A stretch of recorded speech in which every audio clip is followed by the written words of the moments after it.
Everyone thinks the United States became the richest country on earth because of innovation, freedom, and hard work. But the truth is, America's wealth was engineered by two invisible moments in time, 1913 and 2008. Two signatures on two pieces of paper, separated by almost a century, rewired how money itself worked. Most people never noticed. They saw railroads, factories, Silicon Valley, and Wall Street skyscrapers rising. They saw presidents speaking of liberty and opportunity. But beneath that stage, something else was being built. A machine that could create money without labor, debt without limit, and growth without gold. Let's start with the paradox. In 1913, the Federal Reserve was born, officially to stabilize the economy after repeated banking panics. And in 2008, the Federal Reserve saved the economy again, this time from collapse after the subprime mortgage crisis. In both cases, the story was the same. The Fed rescued America from disaster. But here's the twist. Both disasters were symptoms of the very system the Fed was designed to protect. In 1913, a private banking consortium operating under the language of national unity quietly gained control over the nation's money supply. It wasn't a coup in the open.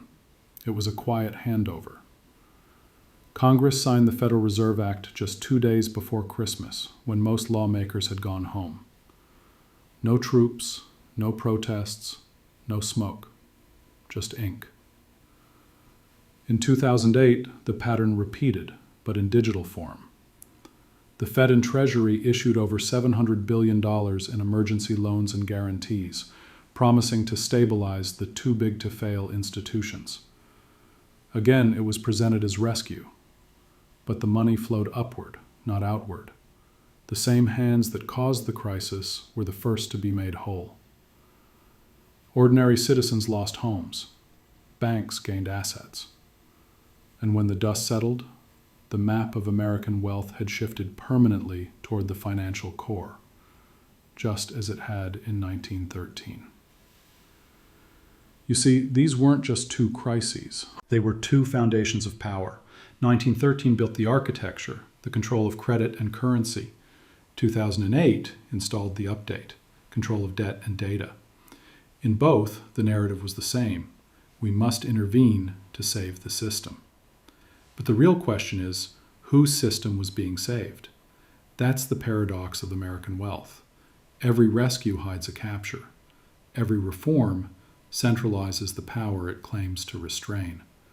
You can measure it in gold, in dollars, or now in digital entries on a balance sheet. But the direction never changes.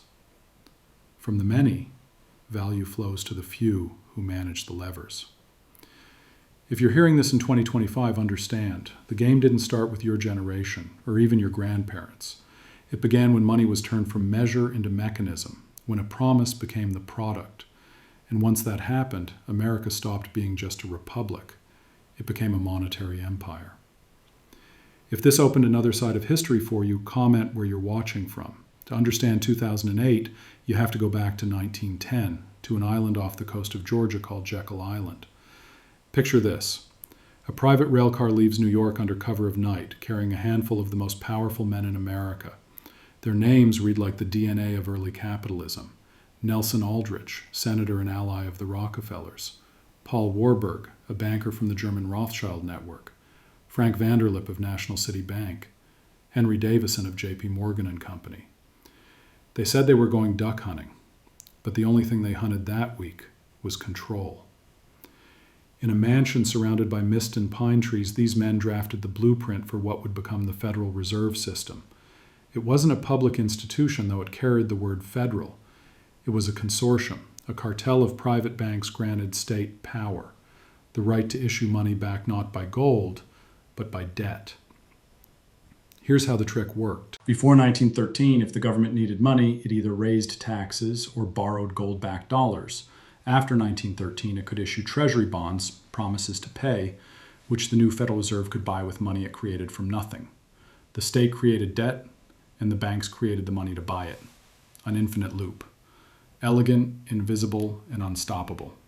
They said it was to stabilize banking panics. But ask yourself, who benefits from a system where every dollar in existence begins as someone else's debt? The answer? Those who collect the interest. Every note in your wallet says it plainly. Federal Reserve note, not United States note. A promise, not ownership. Then came World War I, and the new system was tested. Between 1914 and 1918, the U.S. government issued billions in bonds to fund the war, and the Fed bought them. The national debt exploded from $1 billion to $25 billion in just a few years. The gold standard was stretched to breaking point, but Wall Street thrived. The age of industrial finance had arrived. The same families, Morgan, Rockefeller, Warburg, now controlled both the arteries of money and the veins of government. What had been a republic of producers became an empire of creditors. The people built railroads and factories, but the true wealth accumulated in signatures, in paper, in promises. The Great Depression was no accident either. By the late 1920s, credit expansion had inflated a speculative bubble. When it burst in 1929, small banks failed, and the Federal Reserve consolidated even more power. Gold was confiscated in 1933 under Roosevelt's Executive Order 6102, forcing citizens to surrender it to the Fed's vaults in exchange for paper dollars. The message was clear. Money now belonged to the system, not to the people. That same structure, born in 1913, never disappeared. It simply evolved. Each crisis brought reform, and each reform deepened the architecture. By the time 2008 arrived, the Federal Reserve wasn't just the lender of last resort, it was the central brain of a global financial organism. Think about that. The same idea, creating money from debt, that began with a secret meeting under candlelight on Jekyll Island, had become the digital engine that now governs the world's largest economy. The system's essence hadn't changed, only its scale had. If arithmetic defines the limits of empires, this one was built on numbers that no longer referred to anything tangible. Trust replaced gold. Code replaced signatures. And when trust is the only collateral, the collapse is only a matter of time. If this helped you see how stability was engineered from instability itself, comment, "I see the pattern." After 1913, the illusion began, the golden century of American expansion. It looked like prosperity, and in many ways it was, but it was a prosperity built on credit, not creation. Factories roared, cars rolled off assembly lines, skyscrapers rose into the sky. The United States entered what newspapers called the American century. Yet underneath that glittering skyline, every brick of progress was mortgaged. The dollar, once a measure of value, became a product itself, something that could be multiplied by keystrokes, loaned at interest, and recalled at will. When World War II ended, the U.S. held 2/3 of the world's gold reserves. That gold backed the new order created in 1944 at Bretton Woods. The dollar was now the world's reference point, as good as gold, they said. Other countries pegged their currencies to it, and the American economy seemed invincible. Factories in Detroit, oil companies in Texas, and banks in New York all grew under the illusion of infinite demand. But demand wasn't infinite. It was leveraged. Every new highway, every suburban house, every corporate expansion was financed by debt that someone else would eventually have to pay. The baby boomers grew up in a world that believed recessions were manageable and inflation was temporary. The system had learned to print its way out of pain. Then came 1971, and President Nixon did something unthinkable. He closed the gold window. No longer would foreign governments be able to exchange dollars for gold. Overnight, money became faith. The tether was cut. The world had officially entered the age of fiat currency, Latin for "let it be done." From that moment, every dollar existed only because someone believed in it. The illusion grew stronger.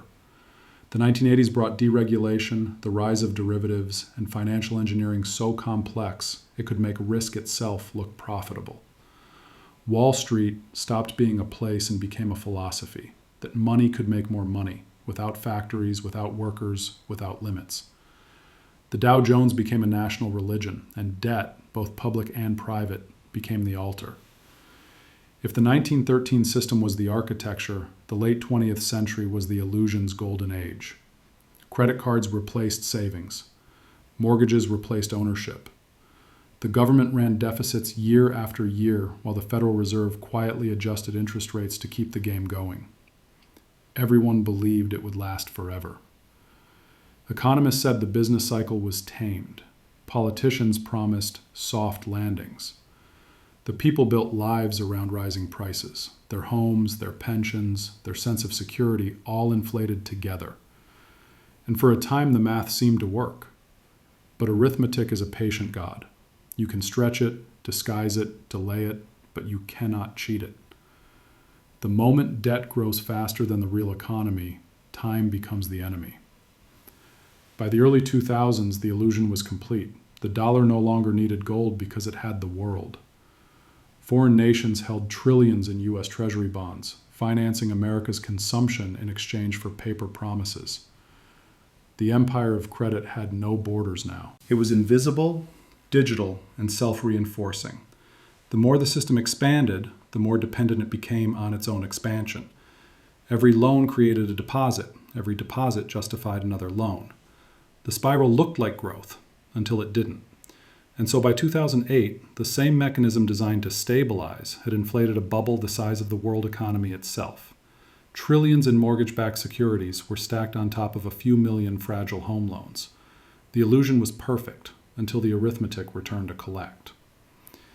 If this pulled back the curtain on how growth became dependency, comment, the numbers always win. In 2008, the curtain fell. The illusion that had floated for nearly a century, that credit could replace real value, finally met the limits of arithmetic. The crash wasn't sudden, it was inevitable. But like all great illusions, it ended in shock. It began with whispers on Wall Street. A few hedge funds collapsed in 2007. Subprime mortgages, they said, small cracks in an otherwise strong foundation. But those cracks were fault lines, and beneath them lay the entire mountain. By 2008, that mountain began to slide. The world's largest banks, Lehman Brothers, Bear Stearns, AIG, were drowning in derivatives built on bad loans, each one leveraged 30 times over. It's hard to imagine the scale. At its peak, the notional value of global derivatives exceeded $600 trillion, 10 times the GDP of the planet. Most of it existed only in balance sheets and mathematical models. And when homeowners in California and Florida stopped paying their mortgages, the digital castle began to crumble. The logic of the system turned against itself. The very structure that was supposed to distribute risk had concentrated it. Securitization, that elegant word, was just alchemy, turning bad loans into AAA assets, sliced, rated, and sold to pension funds and foreign central banks. When trust vanished, so did the value.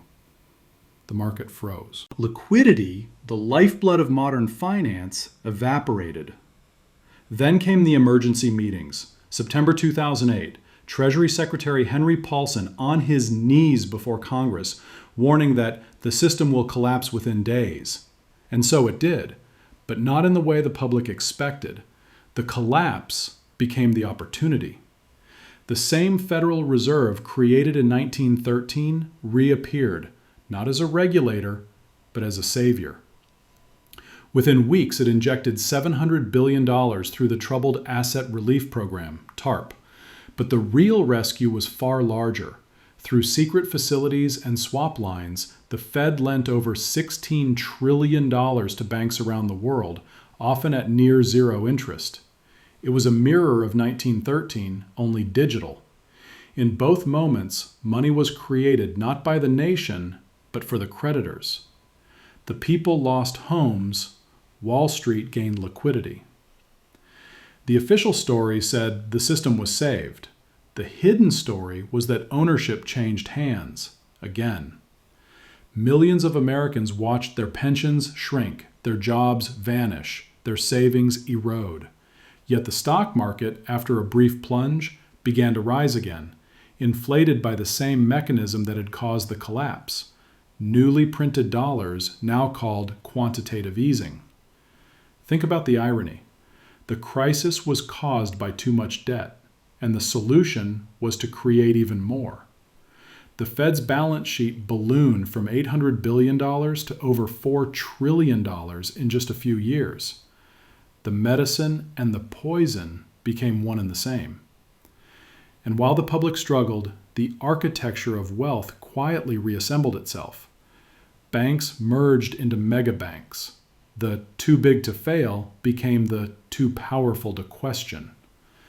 Every failure became a transfer, from citizens to creditors, from taxpayers to shareholders, from democracy to technocracy. The mathematics had broken politics.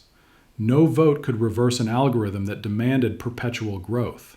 Interest, leverage, derivatives, they didn't need ideology, they needed expansion. And when expansion slowed, the system cannibalized itself to survive. That was the real exposure of 2008. It wasn't just a financial collapse. It was the revelation that money had become a simulation, detached from labor, from production, from the physical world. The map had replaced the territory.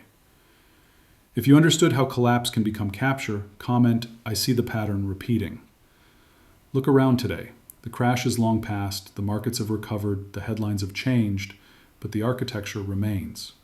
The events of 1913 and 2008 didn't end. They became the operating system of the modern world.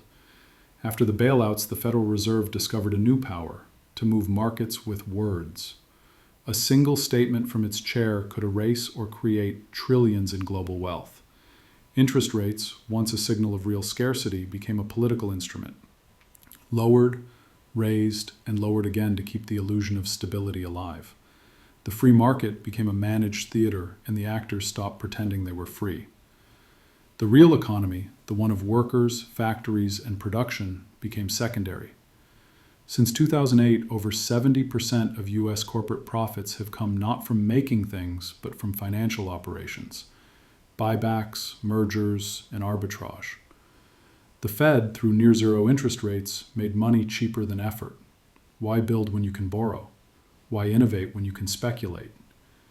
This is how the system now breathes, through credit pulses. The moment it slows, central banks inject liquidity, like oxygen, to a patient who cannot breathe on his own. Every new dollar extends life, but also increases dependency. We are living in the era of permanent emergency.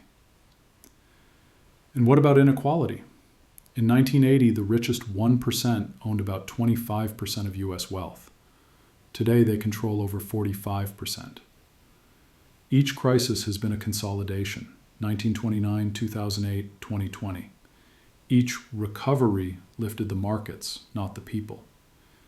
Even during the pandemic, when Main Street shuttered, Wall Street soared. The system had learned to profit from paralysis itself. The illusion of prosperity returned, but this time it came through a screen. The stock market became digital theater for a generation trading on apps. Cryptocurrency promised liberation, but often recycled the same speculative cycle: decentralized in code, centralized in consequence. Behind the slogans of freedom and innovation, the same law held true: those who control the creation of money control the future of wealth. In a strange way, the empire of credit has globalized its own contradictions. China holds American bonds. American consumers buy Chinese goods. Both depend on the same endless flow of cheap money. The Federal Reserve's policies ripple across oceans, setting prices in Africa, Latin America, and Europe. What began in a secret meeting on Jekyll Island now defines the world's heartbeat. But look closer. Beneath the digital glow, the same arithmetic hums.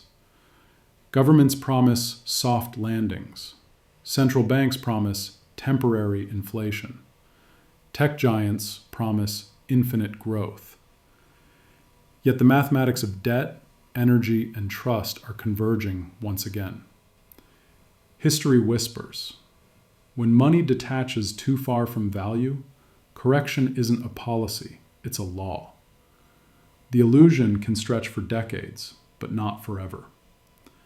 A trillion here, a stimulus there, each new rescue only pushes the reckoning further forward.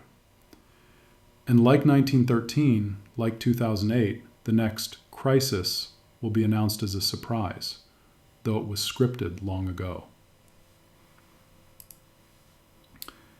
If you're hearing this in 2025, remember, empires don't collapse when the poor revolt. they collapse when the rich run out of exits. The numbers always come home. If this connected the dots between past and present for you, comment, "I'm watching the cycle unfold."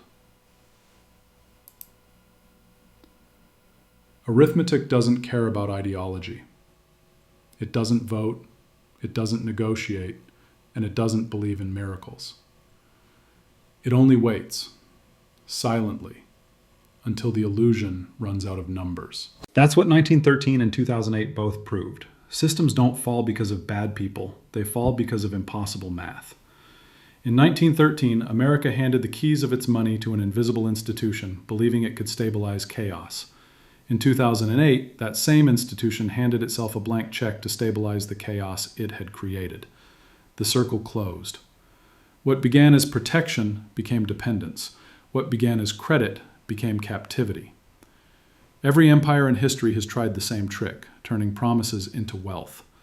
The Romans clipped their silver coins, the French printed assignats, the British monetized colonies, the Americans digitized debt.